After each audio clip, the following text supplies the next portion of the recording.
test or a service. Correct. हाँ चिड़ियाघर में दौड़ा देते हैं.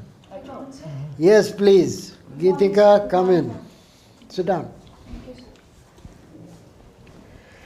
So, Geetika, you've been through plenty of diverse educational background, huh? BCom and then sociology. Yes, sir. What connects the two? So while I was doing my graduation in commerce, I developed interest in civil services. And while exploring the optionals for civil services, sociology attracted me because of obviously the small syllabus, more scoring. And when I started reading it, I developed interest in it regarding it is related to my society, my surroundings.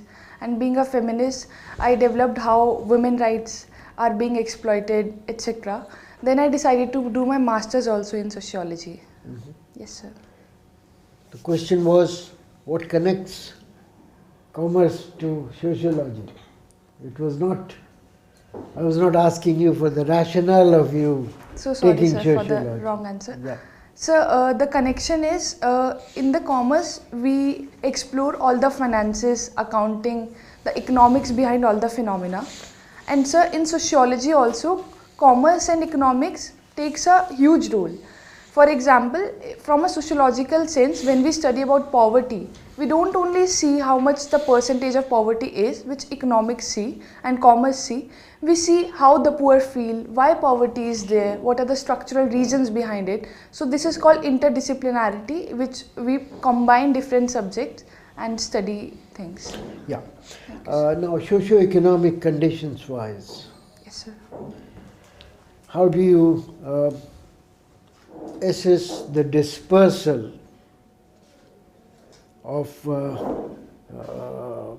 among Indian states? Bihar's per capita income is less than a tenth of Goa's per capita income. Yes, sir. So, as a social scientist, Yes, sir. what do you recommend need being done so that these differences are sort of rectified? Definitely, sir. Sir, as a sociologist and a social scientist, various steps I would recommend in order to reduce the entrenched inequality. For example, the different per capita in different states. So, first would be providing equal opportunity to every section and region of society. For example, the northeast region of India and certain red corridors still don't have a requisite infrastructure like hospitals, education, which are foremost for human capital in the country. And sir, other which I will recommend to reduce inequality will be exploring the universal basic income formula, which Indian government at different sphere also recommended. Don't you think it will raise money in the market? Inflation would go up and people would get used to freebies, revdies as Prime Minister called them, if everybody is to get a minimum income. So the universal basic income, according to me, should be in a targeted manner and target those who are vulnerable and not able to reach a par level. For example, we can give it to women's, we can give it to those who are not able to afford education or proper health care, to farmers who are not able to buy the raw material required and leading to their further suicides, etc. sir. Right. Reflective journalism. Yes, sir. What do you mean by it and how would you benefit? So reflective journaling means writing what I reflect on society as well as myself in different spheres. In reflective journaling, especially I write about the social changes and the social dynamics. For example, whenever I'm in a social interaction, in a social group, what I feel, why I was being left out, why someone was being more dominant. Also, sir, I also write changing institutions in India. For example, the marriage institution is undergoing a change. The family as an institution is undergoing a change, nuclearization is happening, same-sex marriages are happening. All those I observe around me in my family as well, and I wrote them in my diary. Thank you. Thank you, sir. You from Haryana?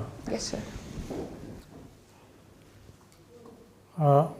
Tell us some of the government schemes for empowerment of women in Haryana, state government and central government. So first was the Beti Bachao Beti Padhao Andolan, which was started in Haryana itself because of its low sex ratio, and it was tremendously successful because now the sex ratio has been increased more than 900. Earlier it was around 876 something. Other scheme which I can recall of Haryana government would be related to menstrual hygiene. I have written it in my in my achievement section as well. I led a menstrual hygiene campaign during my school days. The menstrual hygiene scheme under the National Health Mission is there, under which sanitary pads at affordable rates are provided to women. So I am unable to recall more schemes right now. There are several. Yes, sir, there are. Okay. My next question is about all women police stations. How effective have they been in Haryana? I think every district has one. So the pink booths and all women police stations have been a success, especially in Haryana, where we have seen a rise in crime rate, especially in the metro cities. It led to increased reach to the women section who were earlier resistant and hesitant to file a complaint. Though there are lacunas, for example, on the implementation part, still the formation of all women police station has not happened, and there is a need to strictly implement this to get the full benefits of the scheme. Now, what are the problems with it? So first is formulation has not happened, which was the required thing. Second, sir, despite being all women police station, the superior hierarchy is still the male section. All women police station has to report them, so that thing has completely. So you would suggest that even seniors should be women? No, sir, that is not the case. They can be men, but needs to be gender sensitive in all the aspects. Training needs to be done at the ground level, at the superior level, so that gender sensitive policies, schemes can be implemented. Okay. My last question is on visit of the President of Russia. Yes, sir. How has India gained from this visit? So India will have a stronger relationship with Russia, which we have historically as well. The defense ties will improve further. So it is also a message to the world that India doesn't fear from any sanctions from the Western powers. We are a sovereign nation and have independent relations with all the countries at par level. Also, sir, it will diversify our trade with Russia, which is currently in the defense sector more or less. In the economic sphere, will also increase. Are we having trade deficit with Russia or trade surplus? So currently we are in a trade deficit condition with Russia. How much? I'm not aware of the exact figure, sir. Okay.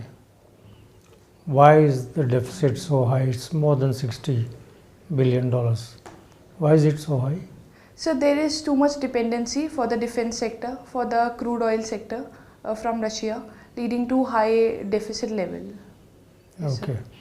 In the summit yesterday, what was the target set for 2030 regarding the trade?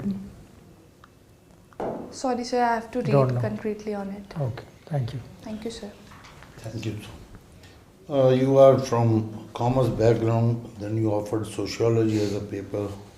Yes. Okay, and you have to do with environment also, some waste competition you won.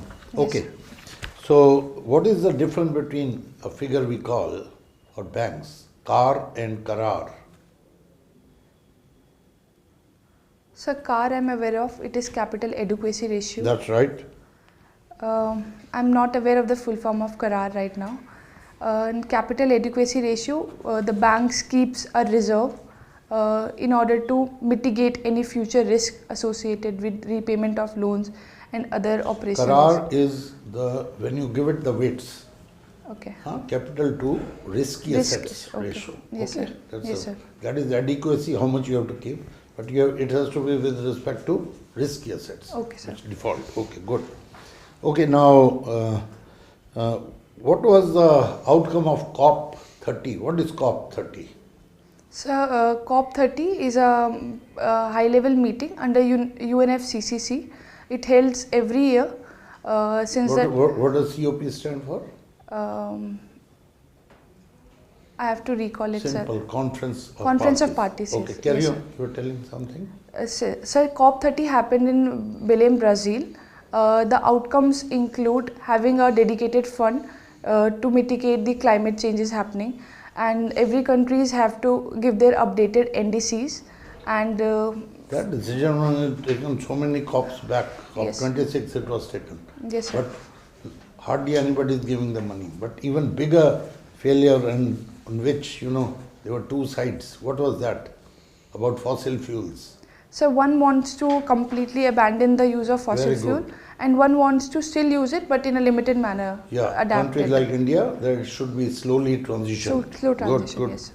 Now you are a commerce student. Yes, sir. Again I come to that. Yes, sir. Now the rupee has fallen Yes, sir. to dollar. How Yes, much is it now? It has crossed what limit? So 90. 90. Yes, sir. So what are the reasons it has crossed that?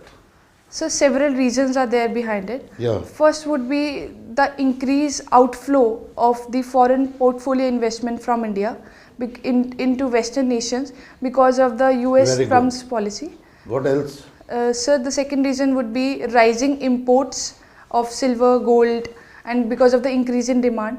Rising our crude oil bill can be one of the reason of rising depreciation of rupee. Very India. good. Thank you, sir. Tariff has also badly hit us. Yes, sir. Though we are not acknowledging it. Yes, sir. It has.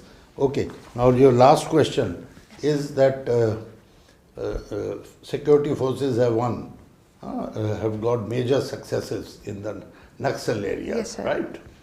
But end of the day, every problem is an economic problem, Marx said, or we can say a social problem. Okay? So what is the scheme that they have, now they have got major successes, they don't want to go them back again. What is the name of the scheme? What will it do? It's a major rehabilitation scheme Sir, in Jharkhand and Chhattisgarh. Sir, is it scheme Sadbhavna you are talking about? No, this is basically Nyad Nahavar Yojana. Basically, it is to connect all. It's a difficult word. Okay. You should remember, it is to connect the villages, you see, and then give housing, 10,000 rupees per month, so that they don't run back. I'll surely read about it, sir. Oh, surely. Good. Thank you. Thank you, sir. Geetika, Yes, ma'am. you're a sociology student. Yes, ma'am. There's a new term which is being in news in the current times, parasocial. Have you heard this term? Ma'am, I've heard it, but I'm not able to recall right now. Any idea, any kind of idea what this term basically means? Ma'am, can I take a Okay. informed guess? Hmm.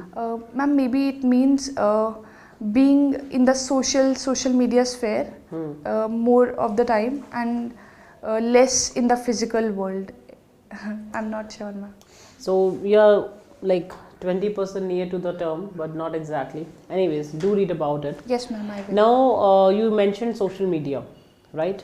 Now, tell me what are the, recently there have been a lot of student suicides, unfortunately, and from good schools. Yes, ma'am. And nowadays, even among the teens and adolescents and, the young generation, social media is a big factor.